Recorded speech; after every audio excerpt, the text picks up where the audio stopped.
10 months ago, my allotment looked a bit like this. And this is how it's looking now. So allow me to show you round. So I've not been to the plot in around a week, just because I've been a bit ill and I've been away filming and it's gone a little bit crazy. So over in this patch here, there looks like there's a lot going on, and that's because there is a lot going on. So I've got three main things planted in here. The corn was the first thing I put in, then I put the squashes in at the bottom, and then after the corn was about this big, I planted some beans in, which were just to climb up it and use it as a bit of a pole. So this is an old method called the Three Sisters. It's an ancient South American traditional planting method that works really well. They all work really well together because the corn provides a bit of a support for the beans and the squash creeps along the ground and it just acts as a bit of a living mulch. Come over here and have a look. Try not to stand on my squashes. Wow. So that's a spaghetti squash. Because it's a winter squash, it doesn't need propping up. It's got quite a tough skin. Sorry. And eventually it will go like an orangey yellow colour, and that's when it's ready to harvest, probably in another month or so. I've also got some lots and lots of courgettes. If you want some advice, don't plant more than one courgette plant unless you really like courgettes. Then in here, the corn that I've planted is starting to fatten up. So each one of these corn plants will give me between 2 and 3 corn cobs. Look at that. And what's worked really well is, can you see this? This is the bean, this is a climbing bean. So this isn't a runner bean. Runner beans are too vigorous and they'll overtake the plant. So just a climbing bean like this one's works really well, and they're starting to come into flower now actually. Can you see some here? Really pretty little flowers on them. So this is definitely my favourite plot because of just how full it's looking, really. Obviously, there's lots and lots of flowers in here as well. Lots and lots of companion plants, because as you can see, well, you maybe can't from over there, but it just brings loads and loads of bumblebees in, which obviously really helps with pollination. This little cosmos plant, I actually bought this as an established plant for 40 pence. It was about that big. And it's gone really crazy. And I think the reason it's gone so wild is because I've put loads of feed on this particular patch. So I feed it with a seaweed feed every week or two. And I'm also feeding it with a tomato feed. And that's just because of the amount of stuff I've got on here that's quite hungry and needs a lot of high potassium feed to essentially provide all of its fruits. So let's move on. Look at my ginormous squash plant. I didn't quite anticipate it getting this big. So this is a golden Hubbard crook-necked squash that gets really big, and it's the first year I've ever grown it, and it's gone absolutely crazy. So you can see, come and have a little look. We've got some little fruit, well, yeah, some fairly little fruits on here. So there's one here. Can you see? And, oh wow, look at this bumblebee. He's having a good old feed in there. That's what we like to see, lots and lots of bumblebees. A lot of people ask me about, do they need to manually pollinate squashes? And the answer is it really depends on the type of squash and what sort of area you're growing it in. So because I've got so many different flowers growing on the plot, it brings in loads and loads of bumblebees and other pollinators like hoverflies and butterflies. So it means that it's less work for me because they're doing the job for me of moving the pollen between the flowers and then allowing the plant to set fruit. I'm really glad I left this plot quite empty actually. I've also got some beans. So these are some bush beans that I directly sowed into the ground about 3 or 4 weeks ago. Now the date is the 31st of July. You can definitely still get away with planting bush beans directly into the ground at this time of year. So this is a bit of a spare area where I've just put lots and lots of different spare plants that I had in. So there's runner beans up here, which are these lovely red flowers. These are a different type of climbing beans. These are a purple bean. And then around this side, don't trip over, the squash has kind of taken over here, but I'm just sort of letting it do its thing. The really nice thing about planting this way is that everything kind of finds its own space. You don't have to be really neat. It doesn't have to all be planted in rows, and it's really nice to mix things up because I quite like the chaotic look as well. look at my tomato plant. So this was a spare tomato plant that I had that I just put in the ground just to see how it would go. I normally don't advocate growing tomatoes outside, especially in the north where I am, just because it's not the warmest climate to be growing these warmth-loving plants in. But actually, this one looks quite happy. I mean, he's been weighed down a little bit by the squash, but he's got loads and loads of flowers on him. So, and he has got fruits as well. This is a cherry tomato plant. So this is one that I got from She Grows Veg called Crazy Cherry. Planted it from seed and yeah, you can see for yourself, he looks quite happy there. So this is the new addition to the plot. So luckily, the stepfather is very handy because I wouldn't have been able to build this myself. But this is my little greenhouse type structure that I've planted all my tomato plants in. Now, unfortunately, these were lingering for quite a long time before they went in, so they are a little bit behind for the time of year. But as you can see, they are starting to ripen up. So this is a tomato variety called Yellow Submarine. I just like the look of them, really. I don't actually like tomatoes, which is funny, but I'm sure I'll find a use for them in cooking or something like that. Just outside, there is also a tomato plant nestled in here. Now, I didn't put this here, this just found its way here, but I'm just letting it do its thing, seeing what happens. Loads of flowers on it, so we'll see. One of the neighbours on the plot had some verbena, which is this purple plant here, last year. And earlier in the year, he said it's self-seeded all over his plot, would I like some seedlings? So I went, yes, of course, I would love some. And he brought me about 55. So I've had to find room for them all. Obviously, a lot of them went in the compost bin, but this is one that I planted and it's done quite well. It's a really nice one if you want to attract more butterflies onto your plot. Also in here, as you can see, my magnificent runner bean wall. We should actually be getting some runner beans really soon, she says. Can I find any to show you? Oh yeah, look.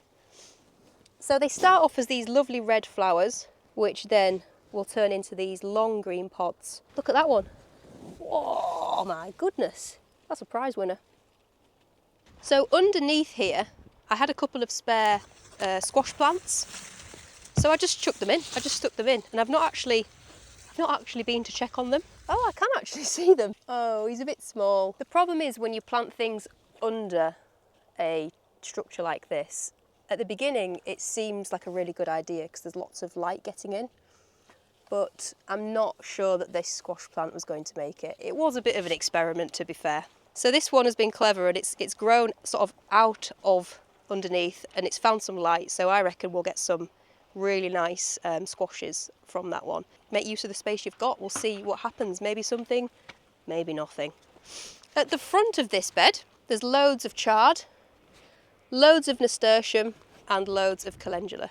I think loads might be word of the video. So this over here, so this is not a flower that I've planted, this has bolted. So this is what's happened when something gets stressed, usually from heat, usually from not much water. The plant thinks it's dying, so what it does is rather than producing leafy foliage, it thinks, right, well, I've got to reproduce, and it throws up all its flowers, tries to produce seeds because it thinks it's dying, and that's because it's stressed. So that's what's happened to one of my chard plants here. Now you can pull it out, but I'm just going to leave that in actually because it will give off flowers which the bees will enjoy. At the edge of these beds, ooh, it looks like we've got some green beans ready. These two plants here are a bush bean. So these are like squeaky green beans. It looks like some of them are ready. These are a really nice plant if you have only got a small space because you can just chuck them in absolutely anywhere. These are my cauliflowers. I don't think there's too much exciting to show you in here because they've not quite got heads on them. But interplanted in here, I've got lots of radish and calendula.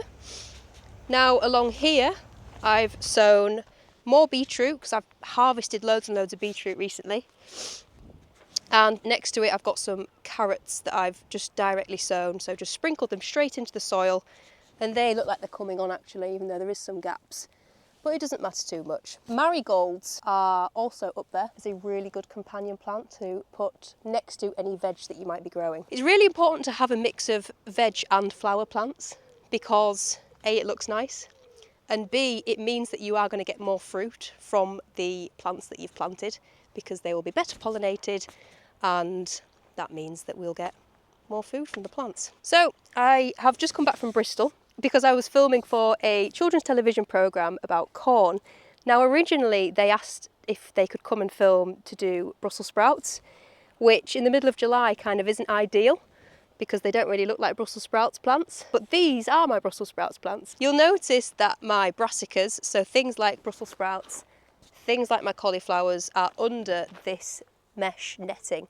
And that is to keep the butterflies off them. So butterflies love laying their eggs on these types of plants. It's also, as a secondary thing, to keep the birds away, because we've got a real bird issue down here, which I didn't anticipate when I became a plot holder. These will hopefully be ready for Christmas, touch wood, and we can eat them for Christmas dinner, which is nice. Unfortunately, I put these archways in a little late. In an ideal world, these climbing beans that I've planted at the bottom would be covering it by now, but as you can see, they're not, which is a little bit disappointing, but I know for next year to get them in a little bit sooner, as the vision was kind of a lush gateway into the plot, but it hasn't happened. But the good thing about gardening is you've always got next year. So in each one of the plots along the edge, I've sunk a bucket in, and inside it is a dwarf fruit tree. And the reason for that is twofold. A, I can't have trees in the ground here because they get too big. And B, because it acts as a little bit of a windbreak. So planting these trees, it just means they're going to take a little bit of the brunt of the wind that comes across from there, and it's going to help protect anything behind it. There's also some strawberries in there. It's all a bit chaotic. Well, the vision was a wall of peas, and then just in front I've sown a great big row of carrots. Now these carrots will be thinned out eventually.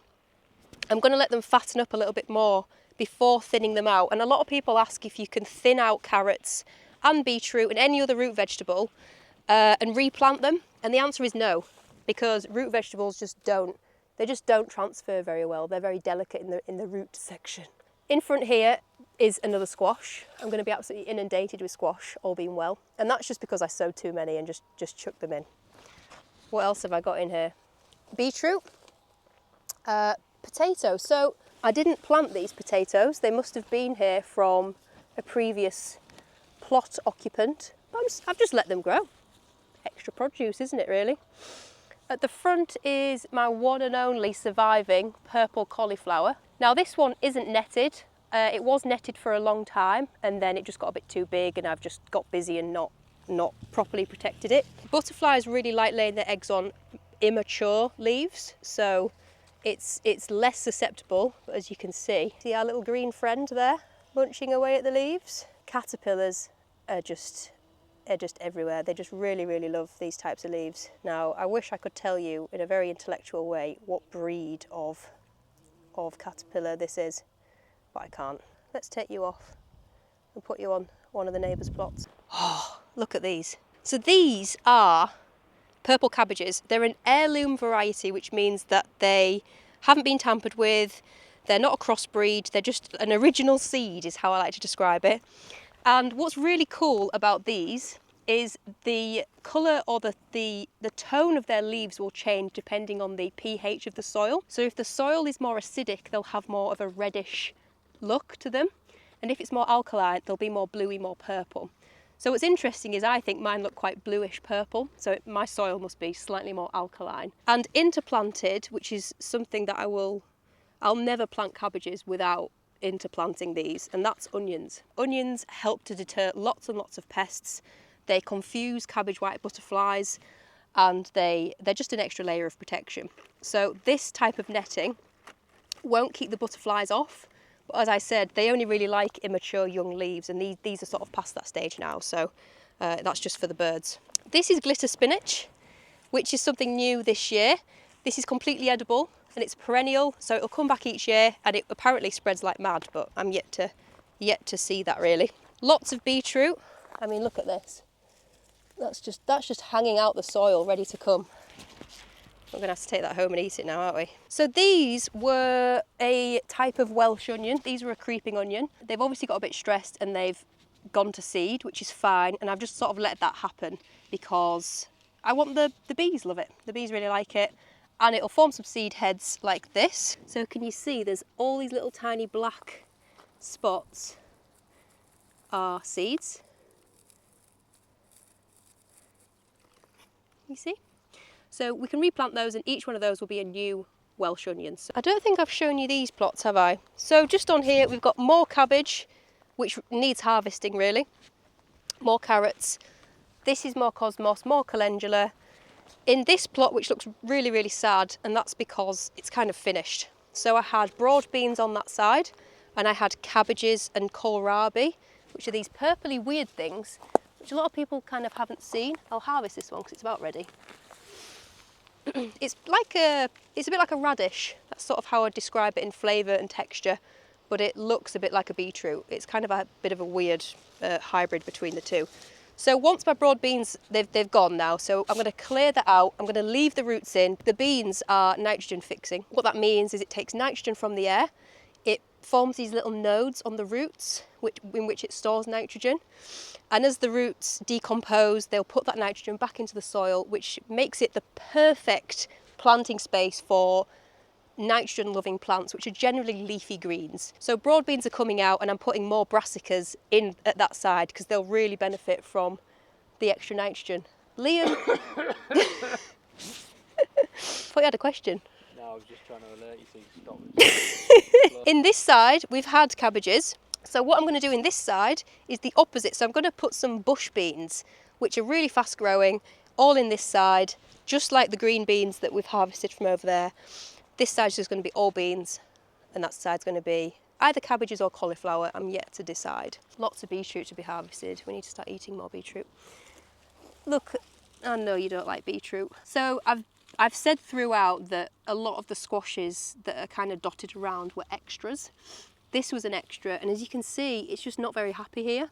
It's giving off flowers, but I'll be very surprised if it gives off any fruit. And it could be because it's not being watered enough. It could be because there's not enough nutrients in this part of the plot. Could be either. I've not actually fed it, so that could be the problem. I put raspberry canes all down this side and all down this middle, but they've not done very well, and I'm not really sure why. Probably because it's been so hot and dry. On this side, there's some actually sad-looking garlic. I missed the garlic planting window last autumn, and I planted these in spring instead. I harvested one the other day, and it wasn't very impressive. It was a little bit underwhelming. So I wanted to leave them in for a bit longer, but the fact they're all kind of looking a bit... So let's see if we can harvest this one. Oh. Which is pretty cool considering it's grown from one clove. But I was maybe expecting it to be a little bit bigger. Never mind. It's an experience I'm used to. That's borage. It spreads like mad and the bees go crazy for it, and you can eat the flowers. Look at these bees. Oh my gosh, there's loads. There's 4 of them in there. That's really cool. It's the most unsteadiest. All right, just get on your knees. Get on your knees. Wait. So I've talked a lot about companion planting today. And if you want to find out more about companion planting, I've put together a super beginner friendly guide, which I'll link under this video somewhere. There's also a guide on how to set up your allotment from scratch, because mine was a little bit of a state when I first got it. And if you don't have a huge plot like this, but you still want to have a go at growing some of this stuff, I've also got a different guide for people who just want to grow in pots, because there's actually a surprising amount that you can grow in pots. So that has been your end of July allotment tour. Thanks for watching. You've got a bit of pull in your head. Yep.